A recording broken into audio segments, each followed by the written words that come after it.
It's the news at 6. First, the highlights. Lagos State Office of Transformation, Creativity and Innovation launches Growth Mindset Advocacy Program in local government areas. President Tinubu inaugurates 30 kilometers Phase 1 section of Lagos-Calabar Coastal Highway. On the quarantine, Hamas agrees to release 10 living hostages in response to United States Gaza ceasefire deal. And in sport, organizers move Nigeria's Super Falcons friendly against Cameroon to 2nd of June. And now the details. I am Akan Usen.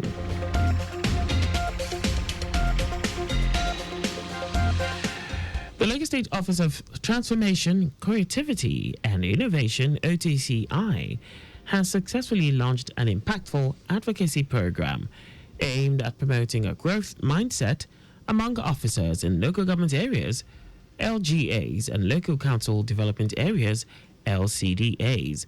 Director General of OTCI, Tony Anjus Ademuyiwa, said the initiative seeks to empower local officers adopt a growth mindset, vital for fostering a culture of creativity and innovation within their councils. Anjus Ademuyiwa emphasized that through the program, OTCI aims to enhance service delivery and improve responsiveness to the community's needs. She maintained that OTCI is eager to witness the transformative effects of the advocacy program as it continues to promote a culture of creativity and innovation throughout local government and local council development areas in the state.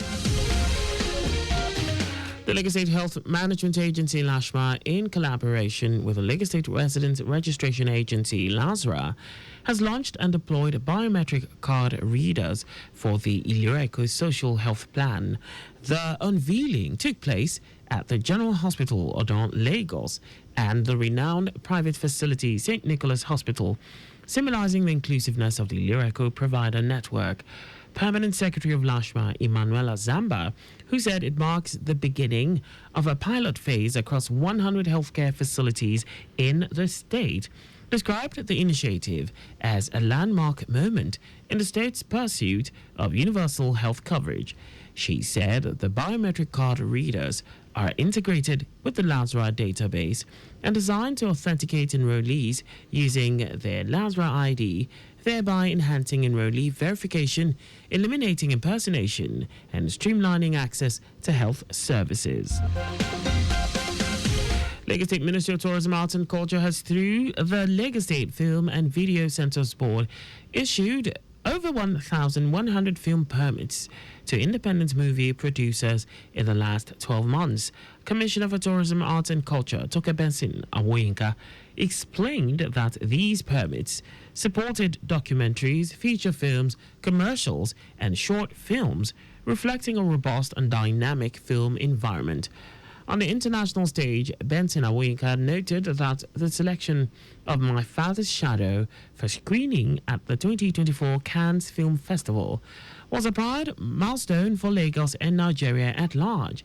She also commended the recent endorsement of Funke Akindele's film Everybody Loves Jennifer by the Lagos State Film and Video Centres Board, describing it as a step towards institutional support for high-quality, homegrown narratives. The commissioner reaffirmed the government's unwavering dedication to youth empowerment, citing the Skill Up Lagos initiative, where 50 youths were trained in indigenous raffia basket weaving. Benson Awoyinka added that the Guinness World Record attempt by Fola David for the world's longest drawing as inspiring testaments to Lagos's creativity and resilience. Minister of Information and National Orientation Mohammed Idris has led a federal government delegation to Niger State on a condolence visit over the recent flood disaster in Mokwa. The minister, who was accompanied by his humanitarian and poverty reduction counterpart, Nentawe Yilwatda, said the visit was at the instance of President Bola Tinubu, who is saddened by the incident. It said the president has directed that every necessary thing must be done to quickly bring succor to the people. Niger Deputy Governor Yakubu Garba, who received a delegation on behalf of Governor Mohamed Bago, who is away on Hajj, called for government intervention. Garba said 151 lives were lost, while 11 persons are injured and receiving treatment in the hospital. He noted that 3,018 persons have been displaced as a result of the flooding, which affected 3 communities within Mokwa town. According to the deputy governor, the state government has sent in 6,000 bags of rice to the victims. Meanwhile, the Nasarawa state government has directed residents of flood-prone communities to relocate to higher grounds to avoid any loss of lives during the rainy season. Commissioner for Environment and Natural Resources, Margaret Elayo, stated this in Lafia while addressing newsmen after monitoring the May edition of the monthly cleanup exercise. Elayo said such step became imperative because of flooding predictions by the Nigerian Meteorological Agency, as well as previous experiences where lives and property were lost to flooding. She also said since some states had started experiencing flooding, there is an urgent need for vulnerable persons to act now. And now to the rest of the stories. President Bola Tinubu has inaugurated the completed part of the 30-kilometer Phase 1 section of the Lagos-Calabar Coastal Highway, with a charge to motorists and commuters to utilize the infrastructure effectively. The president, who performed a virtual flag-off of iconic projects including Ibadan to Ife to Ilesha to Akure to Bayelsa to Benin Road, restated his administration's commitment to achieving excellence in infrastructural development across the country. He also warned developers to stop building structures on road infrastructure setbacks, restating that the federal government will enforce the rules and bring them to book, stressing that the government will not pay compensation to defaulters who violate the laws on the right of way. The president said contractors should keep their promise on local content to help train Nigerian engineers to ensure knowledge transfer for sustainable infrastructural development in the country.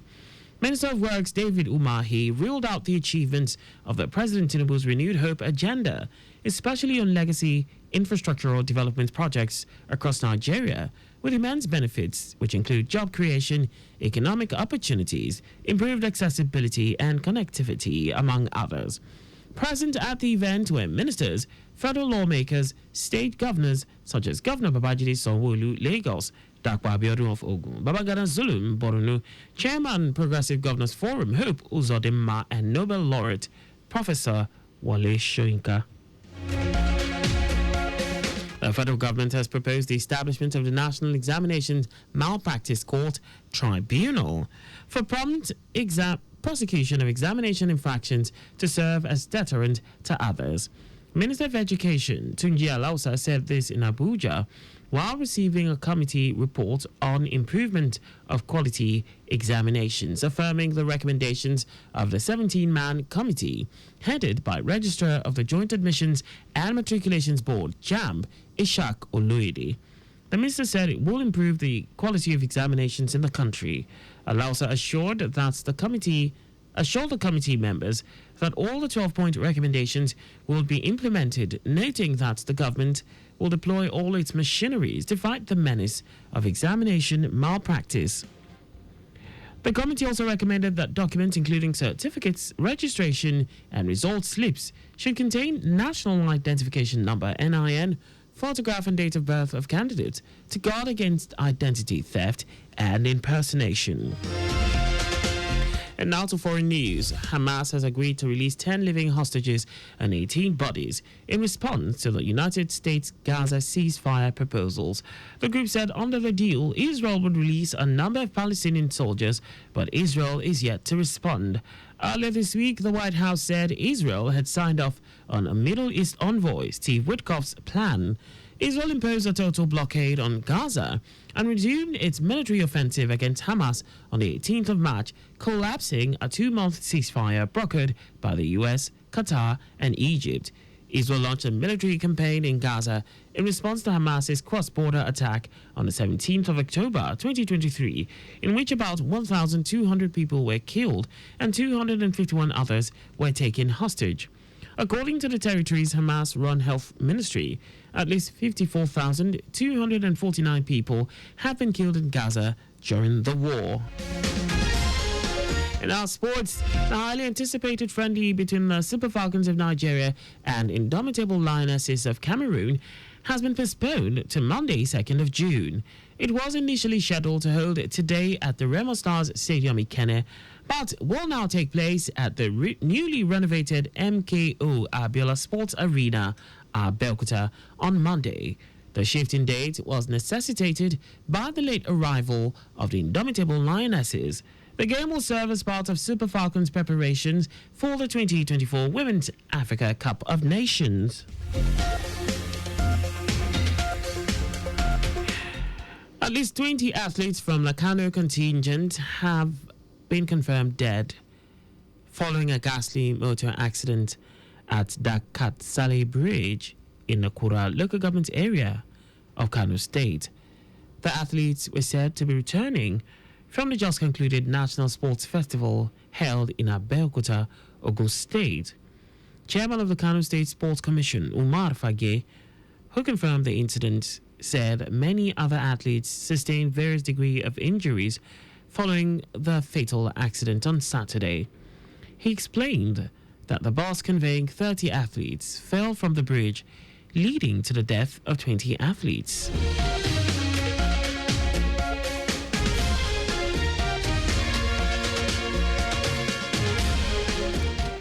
And that's all for the news at 6. Your vehicle is not a strong room. Please always keep your valuables off the view of miscreants. You can follow us and like all our various social media platforms on X at Traffic Radio 961, Facebook Lagos Traffic Radio 96.1 FM, Instagram Lagos Traffic Radio 961.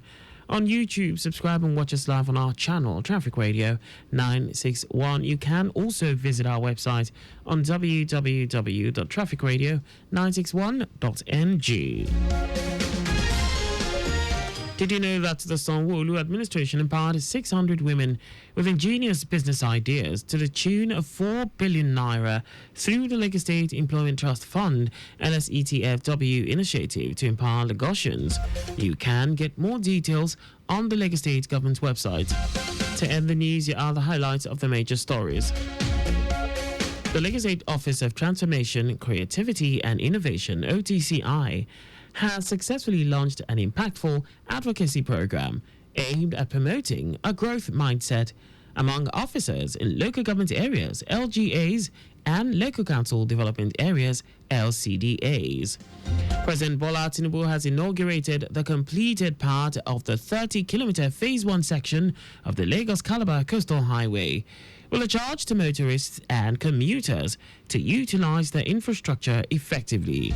We also told you that Hamas has agreed to release 10 living hostages and 18 bodies in its response to the United States Gaza ceasefire proposals. And in sports, the highly anticipated friendly between the Super Falcons of Nigeria and Indomitable Lionesses of Cameroon has been postponed to Monday, 2nd of June. For contact with the newsroom, please send a message to info@trafficradio961.ng. And that ends the news broadcast compiled by Adewale Oluporku. I am Akan Usen. Thanks for listening and please stay safe. Good evening.